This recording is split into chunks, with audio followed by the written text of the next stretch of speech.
Hello everyone, my name is Vipra Joshi and I am an assistant professor in St. Andrews Institute of Technology and Management in Electrical Engineering Department. Today I am going to deliver a lecture on subject of computer-aided electric machine design.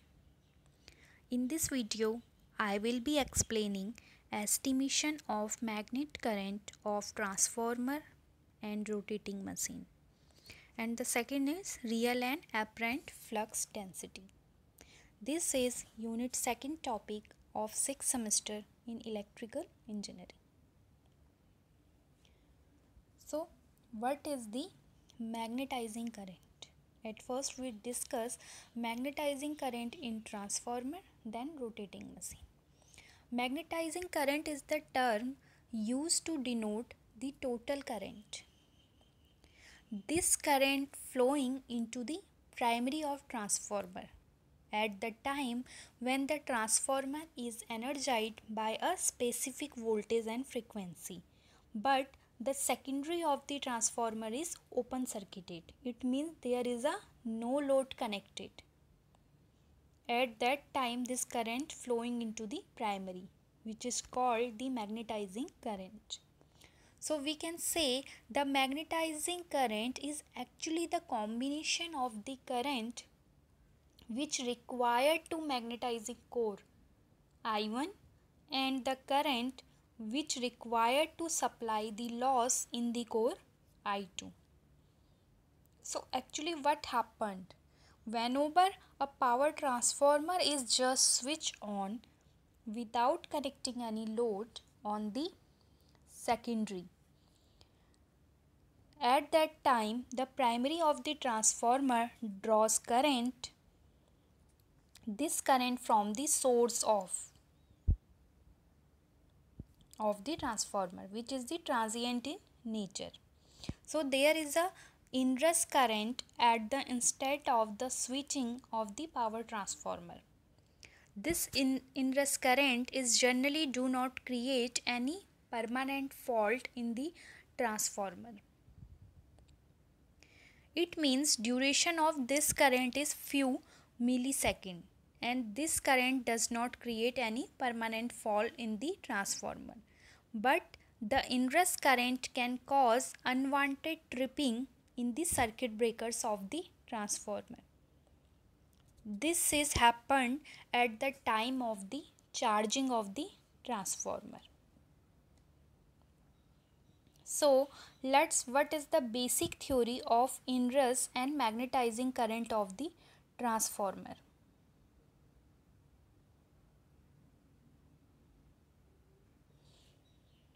In the device where we have a magnetic core, in all device, okay, so when we have a magnetic core we used for our applications, then there is a phenomena of the magnetic inrush current, and this is happened in this device. Okay, so the magnetic inrush current and magnetic current is the same. When the transformer is just switched on, the sinusoidal voltage appears across the primary winding. Here the flux is generated is the proportional of the how much magnetizing current is flowing in the primary. This means the flux will reach its maximum 1/4 cycle after the voltage wave reaching its maximum. Here you can see the voltage wave started from the 0. Okay. At the instant of the switching on the transformer, you can say if the supply voltage is starting from the 0, here red, from the red color, the waveform is the supply voltage and the flux waveform is denoted by the green color. Okay, so when the supply voltage start from the 0, the corresponding steady state value of the flux here should be maximum. It is maximum here phi m at the negative of the supply voltage. So this case is practically not possible because there is no flux link in the core before the switching on the supply. Okay, it's not possible. So the flux in the core also start from the zero value at the time of switching the transformer, when we want to switch the transformer. Here you can see both flux and voltage wave start from the zero. This is the practical case. So the flux in the core also will start from the zero value at the time switching off the transformer. Okay, so we know that according to Faraday law, E is equal to d phi by dt. Rate of change of flux is called the EMF. And here the value of E is E sin omega t. So if we want to calculate the flux, the formula for this is integration of E into dt. Okay, so for here we can put the value of E sin omega t at the place of E. So it is E into integration of sin omega t into dt.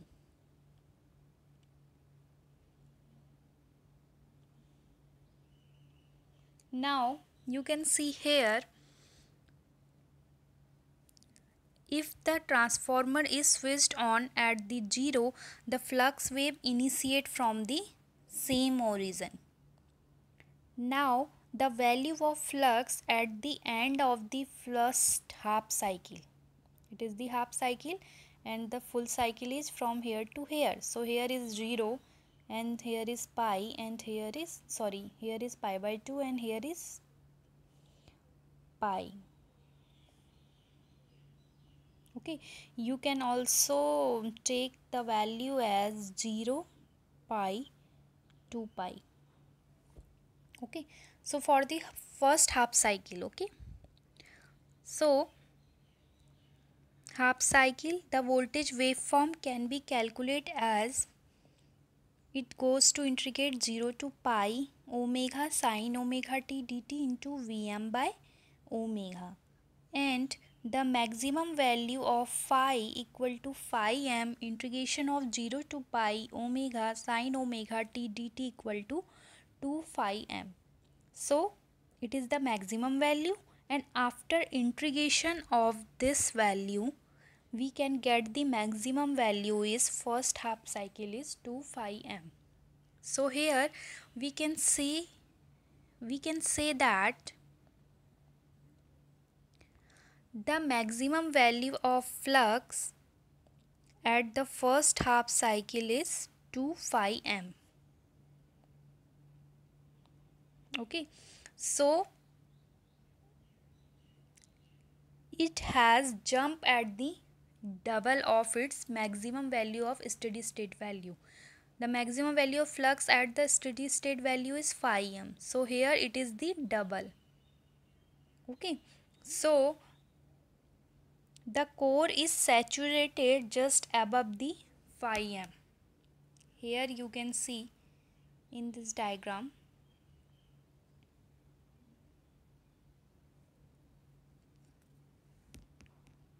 here you can see the core is saturated above the phi m value. Okay, so if there is a phi m, so after that there is a saturation. Now we know that as the core is saturated just above the phi m, the magnetizing current required then to the rest of the flux. So the rest of the flux is required by the magnetizing current above the value of phi m. Okay, so this magnetizing current is very high. we can denote it by the inrush current. So this value of the current is very higher, and this high current will draw from the primary of the supply. So we can say that it is the magnetizing on inrush current in the transformer. But this current is transient in nature, so it exists at the time of only switching time. It's not a permanent current. So this is the magnetizing current on the transformer. Now we will discuss on the magnetizing current on the rotating machine. We know that rotating electrical machine consists of a stator and a rotor, and there is a air gap between them. Okay, so the winding here, we have a stator winding and rotor winding also. So the winding that carries a electrical current that generate a magnetic field for the electrical load. Okay, so the closed loop for voltage can be generated here. Now we can say the current can operate in the rotating machine for the magnetic field generation. This current is called the magnetizing, and this type of winding is called the field winding. It means here you can see for magnetic field generation.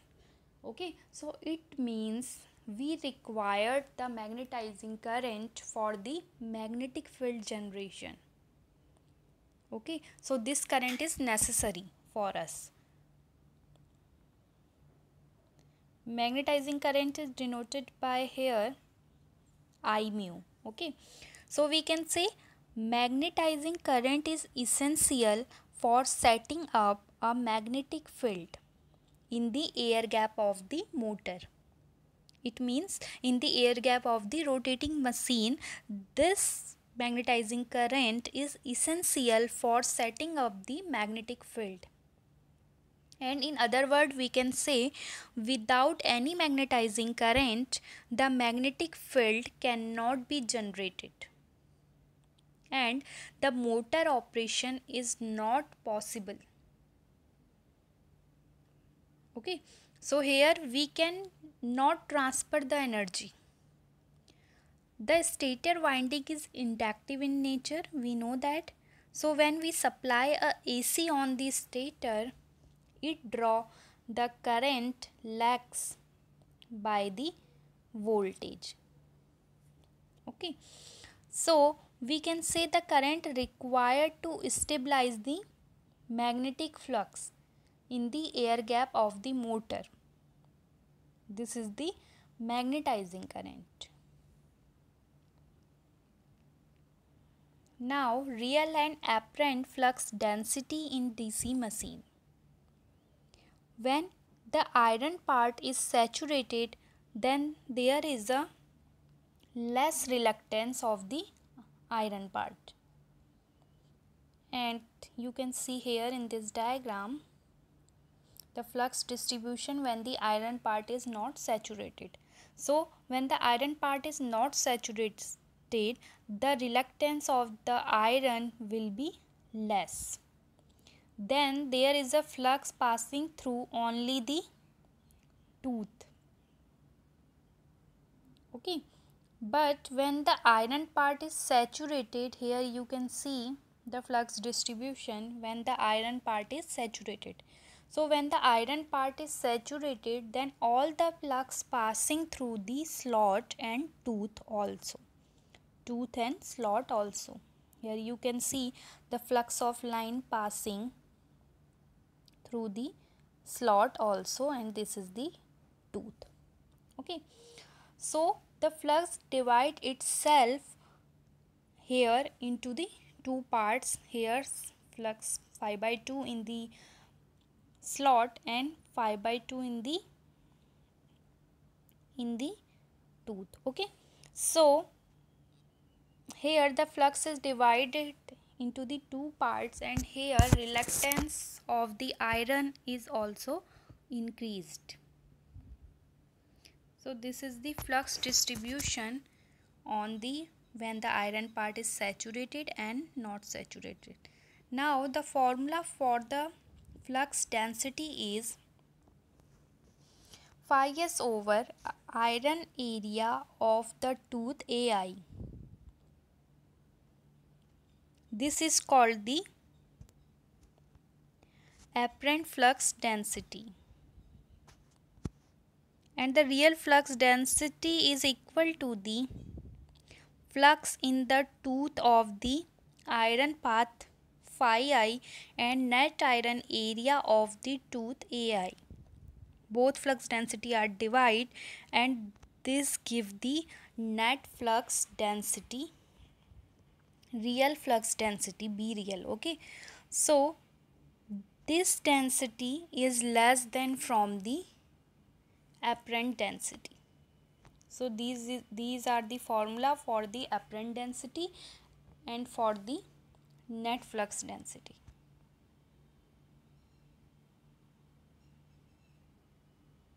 Thank you.